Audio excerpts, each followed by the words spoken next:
안녕하세요. 4살, 1살 두 아이를 키우고 있는 30대 살림하는 아빠입니다. 오늘은 아내와 아이들이 정말 좋아하는 소불고기를 만들려고 재료를 사러 마트에 다녀왔어요. 결혼하고 신혼 초에는 마트에서 완제품으로 조리되어 나오는 거 있죠.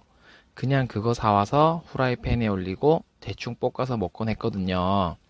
그런데 저희 가족이 워낙 야채를 좋아하는데 완제품에는 야채가 너무 적더라고요.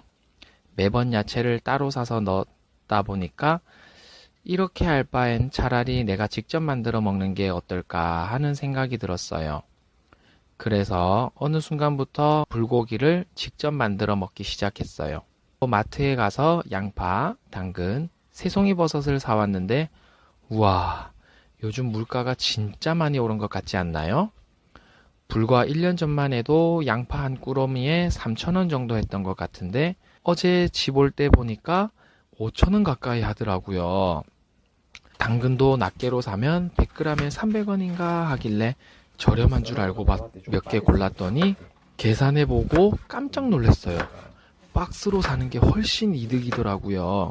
그래서 당근도 4,300원에 한 박스 사고 양파는 4,700원, 새송이버섯은 1,800원 주고 사왔네요. 참, 고기는 마트에서 사서 먹어봤는데 생각보다 좀 질기더라고요. 그 마트만 그런 건 아니고 제가 느끼기에는 대형마트가 대부분 좀 그런 것 같더라고요. 그래서 저희 집 앞에 정육점이 생겼는데 사장님 인상도 너무 좋으시고 아주 좋은 고기만 취급하시는 것 같았어요. 그래서 돈이 조금 더 들더라도 우리 가족들이 먹을 고기만큼은 꼭 그 정육점에서 믿고 구매하고 있습니다. 사실 가끔 한두 번 먹을 때는 완제품이 조금 더 저렴할 수 있어요. 하지만 아이를 낳고 아이와 함께 먹을 음식을 사 먹다 보니 비용도 비용이지만 건강적인 측면에서 걱정이 많이 되더라고요. 아이가 없을 때는 소불고기를 1년에 2번, 3번 먹을까 말까 했는데 아이가 태어나고 유아식을 시작하면서 소불고기를 미리 넉넉하게 재워가 한 끼, 2끼 식사는 거뜬하더라고요. 마치 만능 소고기 야채볶음처럼 냉동실에 얼려두었다가 반찬이 없거나 급하게 밥을 차려야 할 때 요긴하게 꺼내 먹곤 합니다. 이렇게 자주 먹게 되면서 횟수는 늘었지만 직접 해먹기 시작하면서 외식이나 완제품을 사 먹을 때보다 식비를 약 70% 절감할 수 있게 되더라고요. 애가 없을 때는 잘 몰랐는데 아이가 태어나고 내 식구 다 같이 먹고 살다 보니 식비 지출이 정말 만만치 않더라고요. 그래서 절약할 수 있는 부분은 최대한 쥐어짜 보려고 노력하고 있어요. 마트에서 한꺼번에 장을 너무 많이 봐서 식재료를 버리는 일은 절대 만들지 않으려고 노력해요. 대용량이 필요할 때는 대형마트에서 한 번에 사와서 대량으로 요리해 두고 수시로 필요한 신선 재료들은 집 근처 마트에서 가볍게 장을 봐서 그때 바로 소진하는 식으로 나름의 시스템을 만들어 가고 있습니다. 저는 이렇게 아낀 식비와 용돈을 예전에는 이율이 조금 높더라도 은행을 찾아다니며 정기 예금에 묶어두곤 했어요. 그런데 최근에 주식을 시작하게 되었어요. 예적금만 가지고는 절약한 돈을 부풀리기가 턱없이 부족하더라고요. 시간이 갈수록 무섭게 오르는 물가 상승률을 생각하면 예금 이자는 본전이 아니라 오히려 점점 손해를 보는 것처럼 느껴졌어요. 그래서 저는 지난주부터 주식을 제대로 공부해 보려고 서점에 가서 모든 주식을 소유하라 라는 책을 한 권 구매했습니다. 퇴근 후나 육아 틈틈이 짬을 내서 책을 읽고 있는데 현재는 개별 종목이 아닌 지수 투자에 대해 깊이 공감하며 공부하는 중입니다. 책에 나오는 내용 중에 스노우볼 같은 복리의 힘을 활용해 인덱스 펀드에 투자하라 라는 말이 있어요. 처음에는 이 말 뜻을 잘 몰랐거든요. 근데 이 책의 저자가 바로 미국 S&P 500 ETF를 세상에서 처음 개발한 사람이더라고요. 바로 존 보글이었어요. 제가 왜 이 책의 내용을 깊이 이끌렸냐 하면 저는 낮에는 회사에 다니고 퇴근하고 집에 오면 육아도 하고 주방 살림도 하고 정말 눈코 뜰 새 없이 바쁘거든요.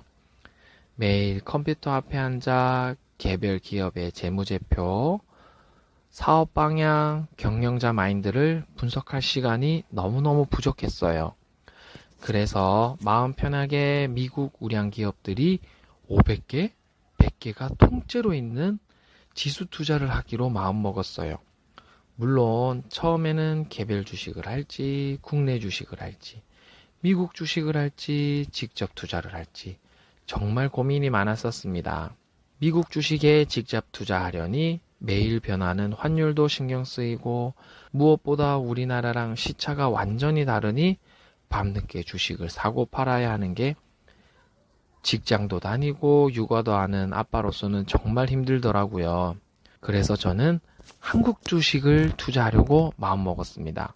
그런데 지금 당장은 AI 관련해서 반도체 기업들이 호황이라 믿음은 가는데 앞으로의 미래까지 제가 확신하기에는 지식이 너무 얕았어요.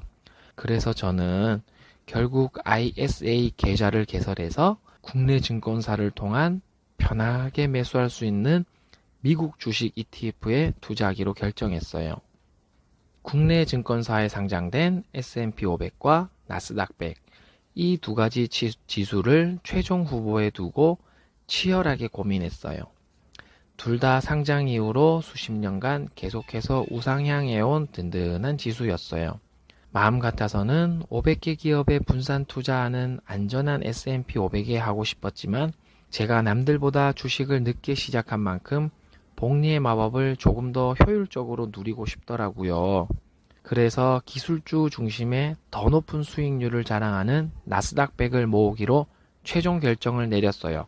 땅땅땅. 특히 제가 일반 계좌가 아닌 ISA 계좌를 선택한 결정적인 이유가 있어요.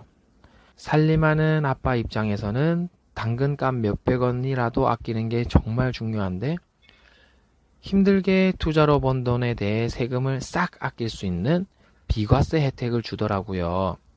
그래서 세금을 아낄 수 있는 만큼 아껴서 가능한 한 한 주를 더 사겠다는 마음으로 ISA 계좌를 개설했어요. 지금은 일상에서 불필요한 지출을 줄이고 제 용돈을 아껴서 나오는 대로 기계처럼 나스닥 100을 매수하고 있어요.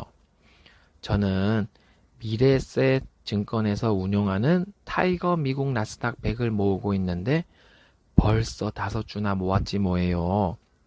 고작 5주라 보실지 몰라도 마트에서 아낀 야채값, 정육점에서 사용한 고깃값, 이런 제 비용을 미래 자산으로 변하는 이 과정이 요즘은 제 삶의 소소한 활력소입니다. 참, 요즘 물가가 비싸서 마트에서 장 보실 때마다 조금이라도 더 저렴한 제품을 고르시느라 고민이 많으실 텐데요. 여러분은 우리 집 식비를 아끼기 위해 어떤 방법을 사용하고 계시나요? 댓글을 통해 알려주시면 정말 감사하겠습니다. 안녕히 계세요.